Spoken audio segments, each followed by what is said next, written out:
주말도 잘 보내셨습니까? 네. 거듭해서 말씀드리지만 매일매일 삶 속에서 우리가 기억하고 의식하고 산다는 것, 내가 그리스도인이라는 것, 내가 하나님의 자녀라는 것을 의식하고 산다는 것을 그냥 사는 것은 엄청난 차이가 생깁니다. 생각 속에서 항상 내가 나는 그리스도인이라는 생각을 하면서 살아가야 되기 바랍니다. 그럼 분명히 우리의 삶은 지금과 달라진 삶을 살 거라고 믿습니다. 오늘 대회 감사한 여러분 모두에게 우리 주님의 은혜와 평강이 임하길 축복합니다. 특히 오늘 여러분에게 우리 주님의 크신 위로가 임하길 축복합니다. 오늘은 먼저 나의 이야기를 먼저 시작하죠. 저는 1994년 12월 달에 그러니까 부산에서 목회를 했다고 제주를 오는데 그때 김해공항에 딱 비행기 타고 서 있을 때 캄캄하고 암담하고 불이 확 밀려왔죠. 한수에 서시려 내가 아주 어릴 때니까 이후의 삶은 어떻게 됐겠습니까? 분명 하나님께서 말씀하시고 확신을 가지고 하지만 이제 목회라는 새로운 걸 하지만 지금 전혀 다른 삶을 가는데 비행기를 딱 타는 순간 타고 가는데 하늘이 그 이전하고 하늘하고 다르더라고요. 어떻게 전개될 것인가? 근심과 두려움이 하늘이 민다지만 걱정과 근심과 두려움이 확 밀려오는 것을 경험했습니다. 그런데 그때 나를 붙잡아 주신 말씀이 있었는데 시편 119편 105절 말씀인데 주의 말씀 내 발의 등이요 내 길의 빛이라는 말씀을 붙잡고 살았습니다. 이 말씀을 붙잡았은 것은 제가 부산 산장 신앙생활 때 거기에서 한 번은 40일 특별 새벽 기도를 했습니다. 열심히 그 새벽 기도에 참석했더니 목사님께서 참석했다고 그 기념으로 붓글씨로 써주셨어요. 그래서 집에서 표고를 해가지고 액자 딱 집에 걸어놨었죠.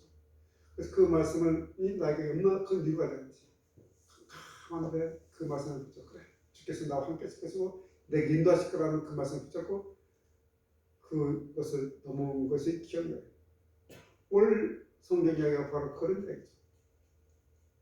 나는 내 본거진 부산을 떠나서 제주 올 때 그 두려움을 느꼈지만 오늘 반대로 제자들에게는 예수님이 떠나신 거죠. 제자들에게는 예수님이 떠나신 그 장면. 지금 제자들은 그걸 모르지만 제자들에게 예수님이 떠난다는 것은 얼마나 놀라운 일일까. 예수님께서는 그 모든 걸 하시고 오늘 말씀으로 제자들을 위로하신 거죠. 떠나고 난 다음에 그들이 겪을 그 마음과 상태를 하시고 오늘 말씀을 통해서 예수께서 제자들에게 위로하신 말씀입니다. 얼마나 근심과 두려움했던가. 그 제자들 보시면서 그 마음에 불안하지 않도록 두려움을 갖지 않도록 위로하시는 우리 주님인 겁니다. 마찬가지로 어떤 일이 있었든지 우리도 마음이 불안하고 근심 와서 두려움이 몰려온다. 또 그런 사람들에게 주시는 위로의 말씀입니다. 마지막 제자들과 보내는 그 밤, 즉 예수께서 십자가에 못 박히시기 전날 밤 깊은 어둠의 시간이었죠. 조금 있으면 제자들은 정말 극심한 혼란 속에 빠져들 것입니다. 자신들의 모두 다 버리고 쫓아왔던 예수님이 자신에게서 떠나버리는 것입니다. 제자들은 예수님이 하늘에서 보내신 메시아라는 것을 확실히 분명히 믿었습니다.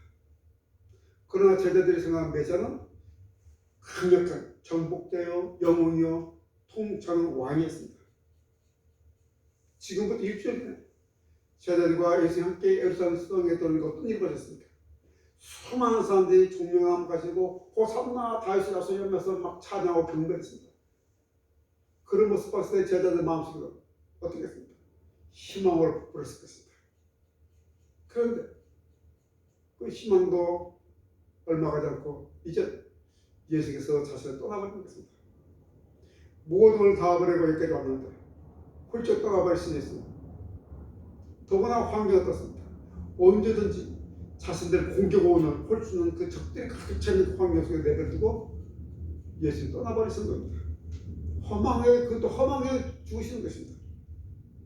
여러분, 이렇게 돌아가신 메시아를 제자들에게 무슨 소용이 있겠습니까? 이런 제자들은 어디서 누구에게 위로와 힘을 얻어야 됩니까? 이제 제자들은 예수님이 없다는 것에 몹시도 두렵고 떨고 근심스러웠을 겁니다. 근심할 것입니다. 그러면 삼편은 혹시나 지금까지 그랬듯이 이런 상황을 확 뒤집어버리면 또 어떤 일을 해나가니까 나는 기도 또 할지도 모르겠죠. 아무튼 그 밤은 어둠이 가득 깔린 밤이었습니다. 그런데 예수께서는 이런 제자들이 어떤 생각을 하게 될지 이미 다 알고 있었습니다.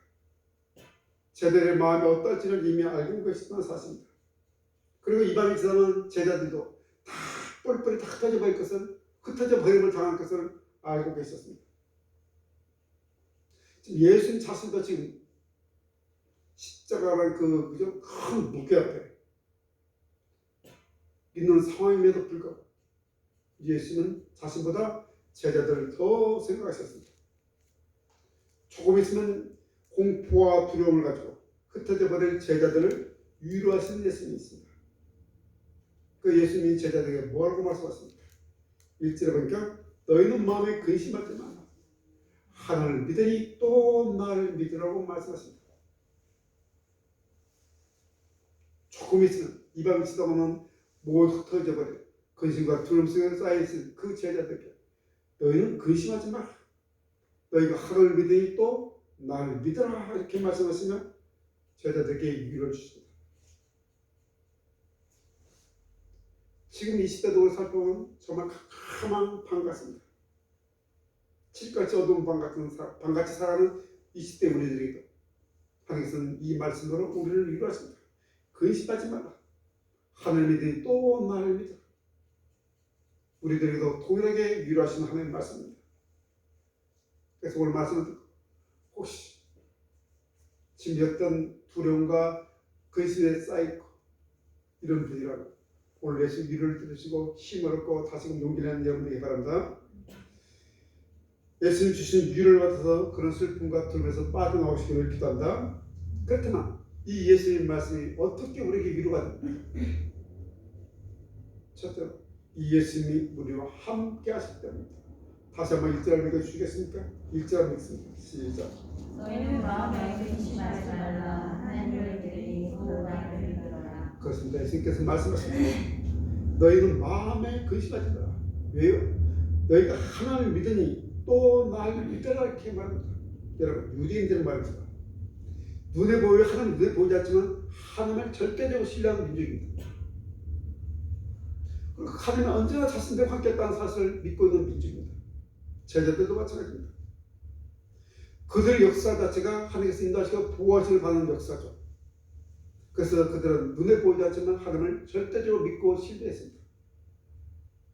오늘 예수님의 이 말씀은 헬라인데 두 가지로 해석할 수 있습니다. 하나는 명령법, 하나는 직설법으로. 명령법으로 너희가 하나님을 믿으니 또 나를 믿어라 하고 명령해 주시고, 직설법 말은 너희가 하나님을 믿고 있으니 나도 나를 믿어라, 믿고 있다, 뭐 이렇게 말씀드리겠죠. 이 두 말씀 차이는 아무 차이가 없습니다. 이 말씀 차이는. 그래서 예수님 말씀 이렇게 해석되죠. 너희가 하나님을 볼 수 없는데도 하나님을 믿고 있지. 또한 너희는 나를 믿고 있지. 그러니까 나에 대한 믿음을 계속 가져라. 앞으로 내가 보이지 않더라도 계속 나에 대한 믿음을 계속 가지고 있어라. 앞으로 너희가 나를 볼 수 없다고 했어. 나에 대한 믿음이 너희가 약해져서는 안 된다. 비록 내가 너희 눈에 보이지 않을지라도 나는 너와 언제나 함께 있을 것이다. 이런 말씀이에요. 제자들 들고 떨리는 속에서 예수님께서 제자들에게 바라는 마음, 비록 몸은 떨어졌지만 영적으로 언제나 그동안 함께했다는 사실을 알고 믿기로 하셨죠. 이제 예수님은 이 밤에 지나는 제자들을 떠나실 겁니다. 그러나 예수님 떠난 후에도 언제나 제자들과 함께 하시겠습니다.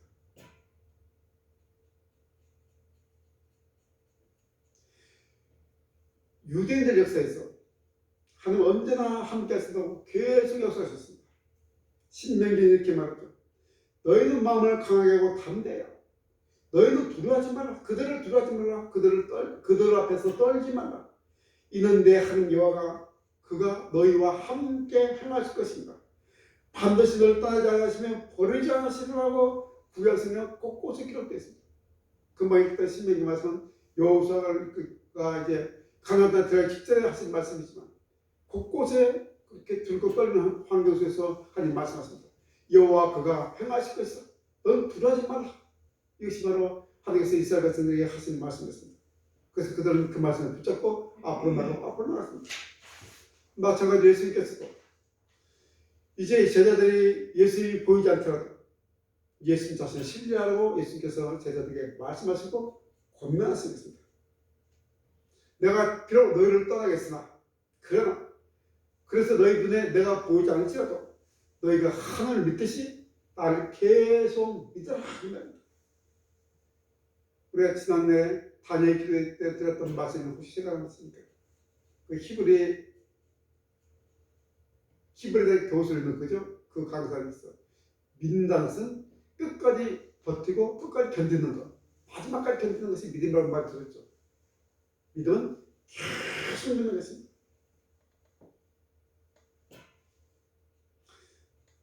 그런데 이 현재 제자들의 믿음의 상태가 어떠한지는 그리고 이 시간이 지나고 난 후에 믿음의 상태가 어떠한지는 도마가의 말을 통해서 알 수 있죠. 오늘 본문도 그렇고 또 부활하시고 난 다음에 제자들이 모인 곳에 예수님 나타나서 제자들에게 보여주죠. 그래서 그 당시에 도마가 없었어. 그죠? 그래서 도마가 뭐라고 하니까 내가 직접 보지 못했으니까 못 믿겠다. 내가 그분의 손자국과 옆구리를 봐야 믿겠다. 이렇게 말하죠. 그랬더니 예수님께서는 도마 앞에 나타났어요. 자, 봐라. 이렇게 말씀하셔서 네가 본고를 믿느냐? 보이지 않고 믿는 데가 어떻다? 더 복됐다고 말씀하십니다. 예수께서 이미 제자들에게 이미 말씀하셨습니다. 마태가 보니까 두세 사람이 모이고 있어서 내가 어떻다고 너희와 함께 있으라. 이미 말씀하셨죠. 그리고 또 뭐라고 말씀하십니까? 볼지어다 내가 세상 끝날까지 너희와 항상 함께 있으라. 과연 내가 너희를 버리지 않고 과연 내가 너희를 떠나지 아니하라고 계속 말씀하십니다. 무슨 말씀입니까? 눈에 보이지 않다 할때도 예수는 항상 우리와 너희와 함께 있다는 것을 믿으라는 것입니다. 많은 시간이 흐르고 나면 베드로가 예수님 말씀을 완전하게 이야기했습니다. 베드로가 자기 공동체에 뭐라고 말합니까? 베드로전서에서 이렇게 말합니다. 너희가 예수를 보지 못하였으나 사랑한도다. 이제는 보지 못하나 믿고 말할 수 없는 영광스러운 즐거움으로 기뻐하니 이렇게 말합니다. 베드로와 사역하는 그 공동체에서 예수가 너희가 보지 못하였으나 사랑한다. 우리가 마찬가지죠. 우리 예수님을 보지 않으나 믿고 사랑하고 있죠. 똑같은 거예요. 이제는 보지 못하나 믿고 말할 수 없는 영광스러운 즐거움으로 기뻐하니 이렇게 말합니다. 여러분, 우리가 때때로 살아온 인생이라는 것은 제자들처럼 갈등과 실망, 고통을 갖고 살 때가 간혹 있죠. 어떤 큰 비극과 감당할 수 없는 큰 슬픈 일을 만날 때 있어요. 힘든 일을 만날 때 있어요. 그러나 그럴 때도 예수님은 항상 누구와 함께?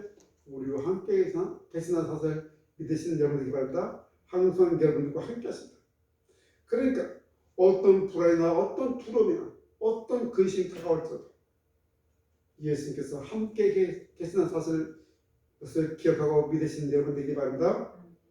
그런데 사실 어떤 면에서 예수님의 눈에 보이지 않는 것이 더 좋을 수도 있습니다. 우리는 보는 것이 좋다고 말하지만 눈에 안 보이는 것이 더 좋을 수도 있습니다. 왜냐? 우리 눈에 보이는 예수님은 몸을 가지신 예수님이고요. 인간이라는 육체의 한계를 가질 수밖에 없는 분입니다. 제자들이 그랬죠. 그러나 이제는 영으로 계시기 때문에 언제 어디서든지 어디 있든지 어떤 상황이든지 어떤 형편인지 상황없이 모든 자기 자신과 함께 할 수 있기 때문에 눈에 보이지 않는 예수님이 어쩌면 우리에게 더 복되고 더 아름다운 소식입니다. 이렇게 항상 함께 하시는 예수를 믿고 믿음을 사는 여러분 되기를 축복합니다. 이렇게 나를 믿으라. 하나님 믿으니 또 나를 믿으라, 이 말이 얼마나 큰 위로가 되는지, 이 말씀 속에 위로를 받고 넉넉하게 살아가는 여러분 되기 바랍니다. 또 예수님 말씀이 어떻게 우리에게 위로가 됩니까? 두 번째는 그 말씀이 예수님 약속이기 때문이죠. 그 말씀이 뭐예요? 예수 약속이기 때문에. 참으로 복잡한 마음을 가지고 있을 제자들에게 예수께서는 놀라운 약속하죠. 2절입니다. 2절 3절을 같이 한번 볼까요? 내 아버지 집에 거할 곳이 많도다. 그렇지 않으면 너에게 이랬을까. 내가 너를 위하여 거처를 예배하노니 가서 너희를 위하여 거처를 예배하면 내가 다시 와서 너희를 내게로 응접하여 나 있는 곳에 너희를 있게 하리라. 내가 너를 떠난 이유가 이거야. 약속했어. 내가 너를 떠난 이유가 이거야. 너희가 미워서 내가 너희를 감당하지 못해서 떠난 것이 아니고 이런 이유 때문에 내가 떠난 거야. 뭐라고요? 너희들이 거할 것을 준비한다는 거야. 영원하게 거할 것을 준비하는 거야. 그것이 준비되면 내가 다시 와서 내 있는 곳으로 나의 거할 곳으로 너를 데려갈 거야. 이 말이죠. 제자들과 그 당시 유대인들의 생각에 메시아는 뭡니까? 세상을 정복하는 왕이 된다고 생각했죠. 세상을 정복하는 왕. 더 구체적으로는 다윗과 같은 왕이 된다고 생각했죠. 우리 예수 그리스도께서는 메시아는 그게 아니야. 메시아는 먼저 종이 되어야 된다고 말씀하셨죠. 메시아는 먼저 종이 되어야 된다고 말씀하셨고, 그리고 난 후에 한 나라를 완성시킬 거라고 말씀하셨죠.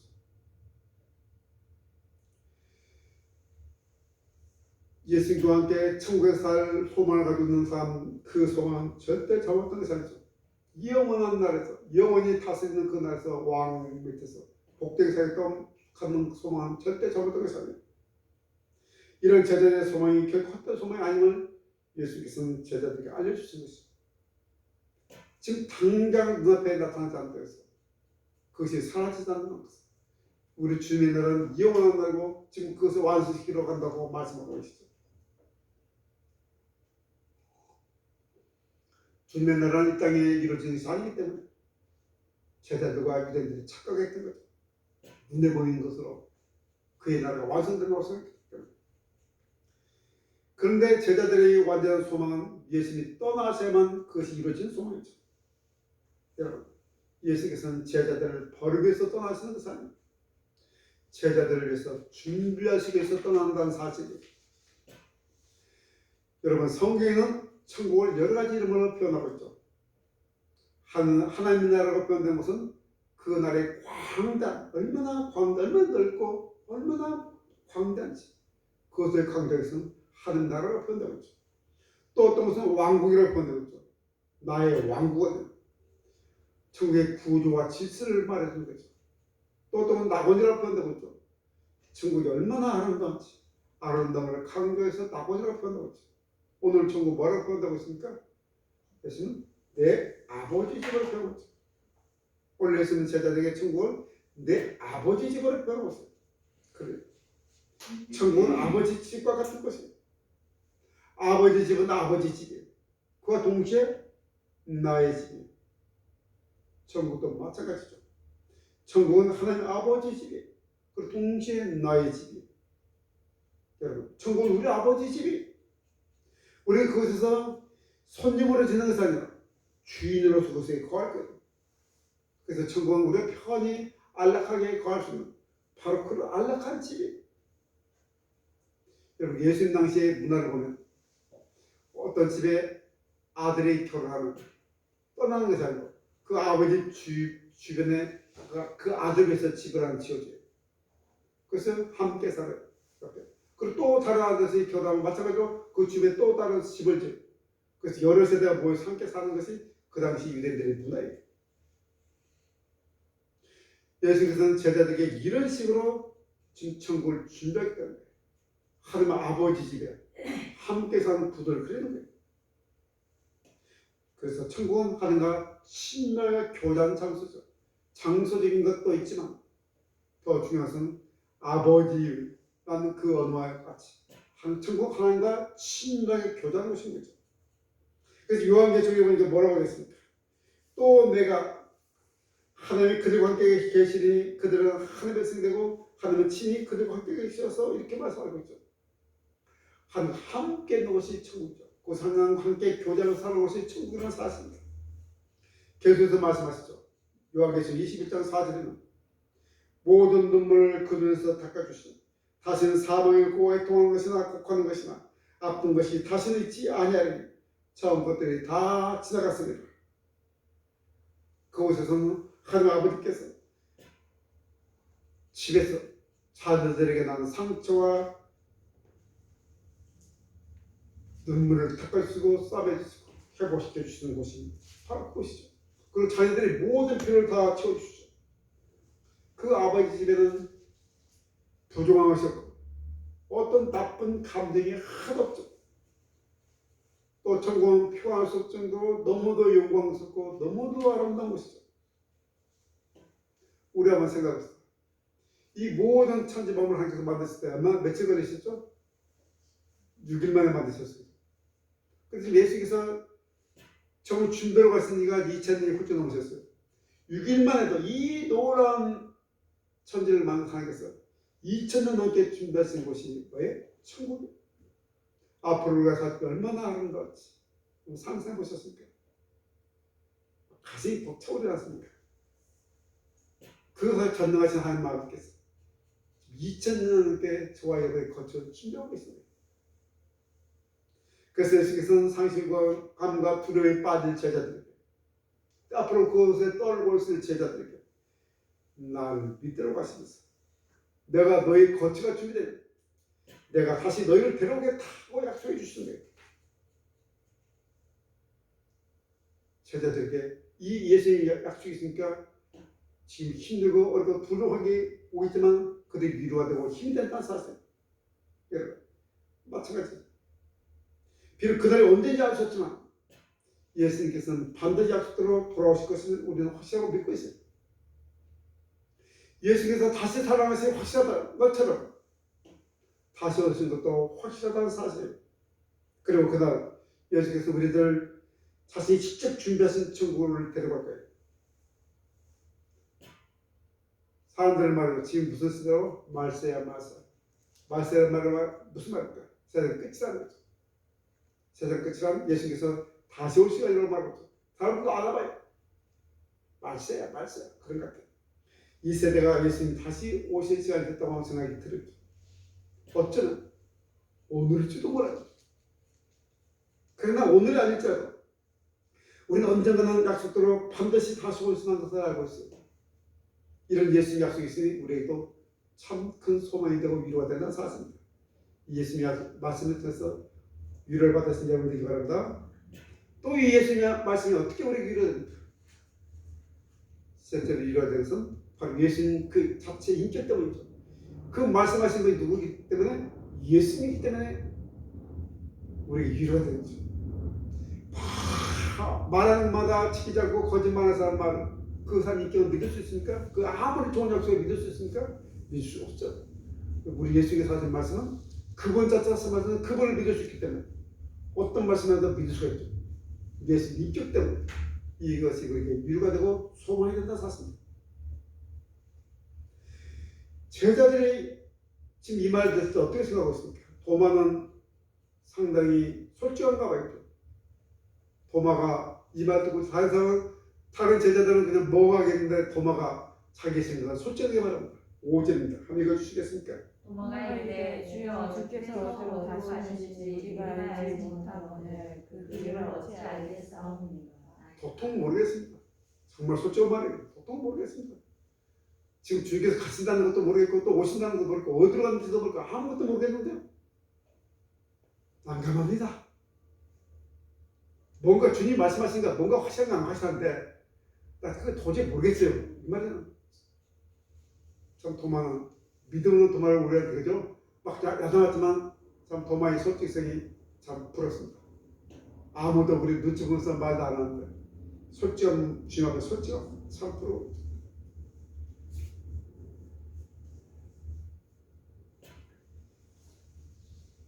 지금 도저히 이해할 수 없다는 거죠. 지금 우리가 죽지가 않았는데 어떻게 아버지 집에 간단 말입니까? 지금 우리 이제 살아있는데 어떻게 지금 아버지 집에 갈 수 있어요? 그죠? 이 말이죠. 주께서는 죽어서 가시겠지만 우리는 죽음 외에 전혀 하지 못해요. 이런 말이에요. 주님께서 돌아가신 후에 우리가 어떻게 해야 아버지가 하시는지 알 수 없어요. 이런 말이죠. 그러니까 예수께서 말씀하십니다. 그 이만 내가 곧 길이요 진리요 생명이요. 나로 말미암아 듣고는 아버지께 어찌 겁니다. 나를 통해서 아버지께 갈 수 있어. 이 말이죠. 나를 통해서 내가 길이고 진리고 생명이니까 나를 통해서 갈 수 있는 거야. 이 말이죠. 즉 너희가 가는 길을 알려고 할 필요 없어. 뭐라도 그래. 왜냐면 내가 너희를 데리고 갈 거기 때문에. 너희는 그게 몰라도 돼. 이건 몰라도 괜찮은 거야. 날 믿고 있으면 내가 와서 너를 데려갈 것이다. 이 말이죠. 그 약속한 사람이 누구라고? 나야. 그러니까 내가 데려가는 거야. 우리가 알지 못하는 것을 우리가 운전해 간다고 생각합시다. 옛날에 가다가 지도도 펴기다고 가다가 길에 보다 사람들이 물어보죠. 사람들 친절하게 대답하죠. 가서 연주 몇 번 빨리 이렇게 타는데 잘 이해가 됩니까? 잘 이해가 잘 안 됐다고 있습니다. 처음 길이니까 막 이렇게 가라 저렇게 막 해도 잘 이해가 안 됐다고만 해요. 그것도 어떤 사람이 나를 따라오십시오. 내가 거기서 가는 길입니다. 나를 따라오세요. 하면서 앞서서 가면 얼마나 마음이 놓인지 몰라요. 따라만 얼마나 마음이 놓인지 몰라요. 기쁘고 마음이 참 바로 그런 상태죠. 여러분. 지금 제자들이 깜깜한 거죠. 지금 이 세상도 정말 깜깜한 세상이죠. 길을 찾지 못했어요. 우리 인생들도 마찬가지죠. 자기들이 가야 될 길을 찾으면서 이리저리 막 해먹고 있어요.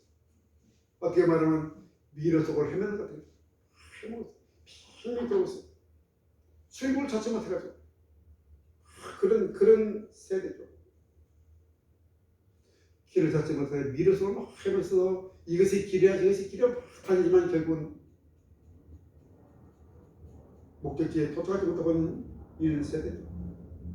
거기에다 또 지대에 있으니까 진리를 찾지 못해서 해먹었어요. 각자 나름대로 막 진리를 찾아 떠나는데 그 알고 보니 그것이 진리의 모조품이에요. 짝퉁입니다. 모래성입니다. 그래서 한순간에 허물을 해버렸죠. 가짜 허물을 치게 됐습니다. 그 허망 진리를 속여서 진리를 찾지 못하고 모조품을 붙잡고 허수에 붙잡고 그러니까 명품을 잡으면 내 존재 가치가 높아진 거지. 그걸 붙잡았다 한순간 인생이 무너지고 있죠. 그리고 또 이 세상은 생명이 없죠.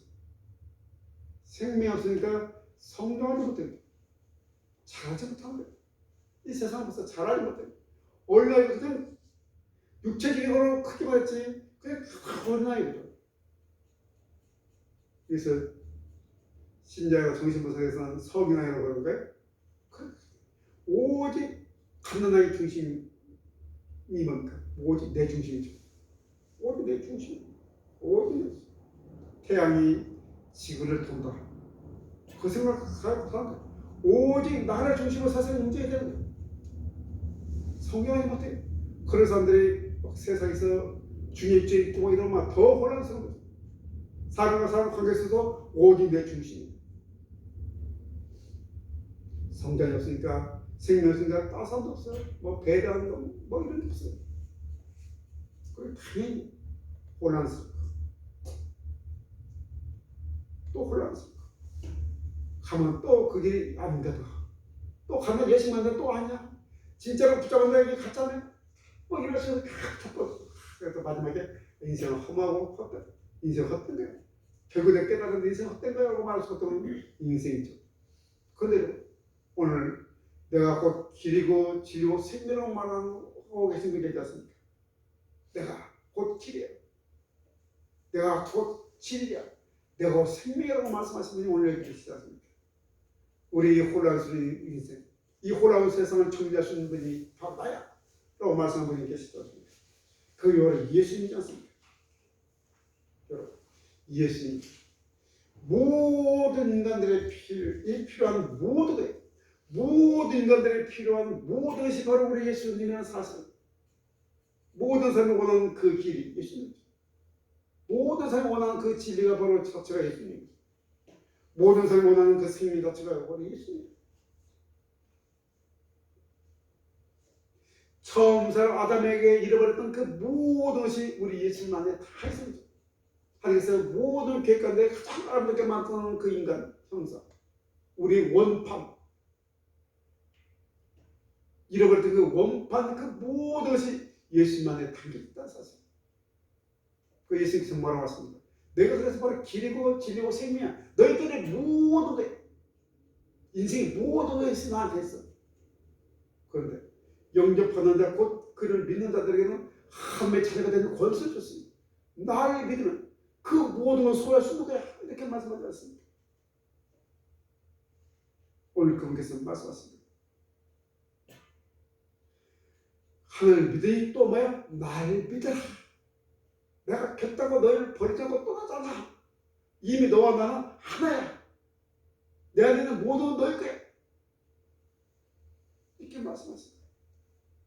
혼란스러운 우리들, 머리가 아프고 어떻게 될지 모르는 우리들, 때로는 두려움 속에서 캄캄할 때, 길을 찾지 못할 때, 예수님께 내가 길이야. 내가 있는데 왜 걱정하는 거야? 나를 따라와. 내가 데려가 줄게.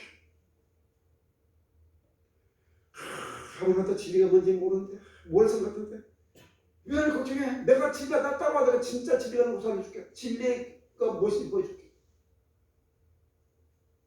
생명이 뭔지 모르지. 생명은 이런 거야. 나를 따라와. 거기는 성도 있고, 아름다우고, 따스하고, 배려가 있고, 사랑이 있죠. 인간 모든 필요한 것, 모든 아름다운, 모든 선한 것이 우리 주님에 따른 사실. 그 모든 것을 우리에게 주겠다는 거예요. 우리 주님께서 나를 믿어라. 그럼 이 모든 너희가 공유할 거야. 너가 한 길을 살아가라고 말씀하시네요. 그러니 우리가 세상 속에서 잠깐 힘들었고 어렵고 고난스러운 환경이죠. 우리는 결코 두려워하거나 염려하거나 포기하지 않을 수 없죠. 우리 그 선한 길을 갑니다. 아름다운 삶을 살아갑니다. 포기할 이유가 하나도 없다는 사실.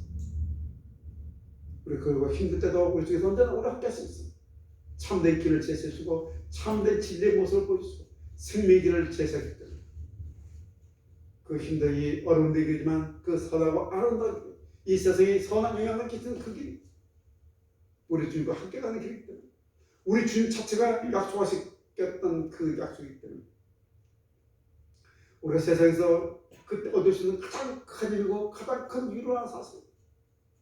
오늘 예수께서 말씀하신 대로 하늘을 믿으니 또 나를 믿으라는 말씀을 가슴에 품으시고 내가 곧 길이요 진리요 생명이라고 말씀하신 그 말씀을 품으시고 예수님과 함께